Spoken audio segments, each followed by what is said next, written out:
గెలవాల్సిన మ్యాచ్లలో ఎలా ఓడిపోవాలో పీహెచ్డీ చేసిన RCB IPL 2024లో కూడా ఆ ట్రాక్ రికార్డును కొనసాగిస్తూ కేకేఆర్ చేతిలో ఘోరంగా ఓడిపోయింది.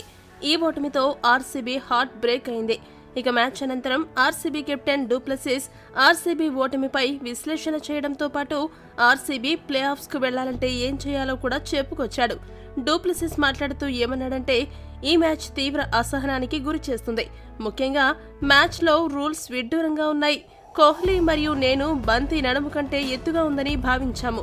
ఇప్పటికీ కోహ్లీ అవుట్ విషయంలో అంపైర్ తీసుకున్న నిర్ణయాన్ని ఒప్పుకోలేకపోతున్నాము. జాక్స్ పాటీదార్ మంచి భాగస్వామ్యం నెలకొల్పిన మ్యాచ్ గెలవలేకపోవడం దురదృష్టకరం. కీలక సమయంలో వికెట్లు కోల్పోవడం, డెత్ ఓవర్లలో సరిగా బౌలింగ్ చేయకపోవడం మా గెలుపుపై తీవ్ర ప్రభావం చూపాయి. ఆర్సీబీకి నమ్మశక్యం కాని రీతిలో అభిమానులున్నారు. మేము వారిని సంతోషపెట్టాలని కోరుకుంటున్నాము. కానీ మా ప్రదర్శన ఆ దిశగా సాగడం లేదు. ఈ సీజన్లో మేము ప్లే ఆఫ్స్ కు వెళ్లాలంటే మిగతా అన్ని మ్యాచ్లను గెలవాల్సిన అవసరం ఉంది. మేము గెలవడంతో పాటు మిగతా జట్ల ఫలితాల ఆధారంగా ప్లే ఆఫ్స్ కు మా ఎంట్రీ ఉంటుందని డూప్లెసిస్ పేర్కొన్నాడు. ఒకటి మాత్రం నిజం, ఆర్సీబీ ఈ ఏడాది ప్లే ఆఫ్స్ కు వెళ్లాలంటే 8th వండర్ జరగాల్సిందే. ఆర్సీబీ ఈ ఏడాది ప్లే ఆఫ్స్ కు వెళ్తుందని మీరు భావిస్తున్నారా? మీ అభిప్రాయాన్ని కామెంట్ చేయండి.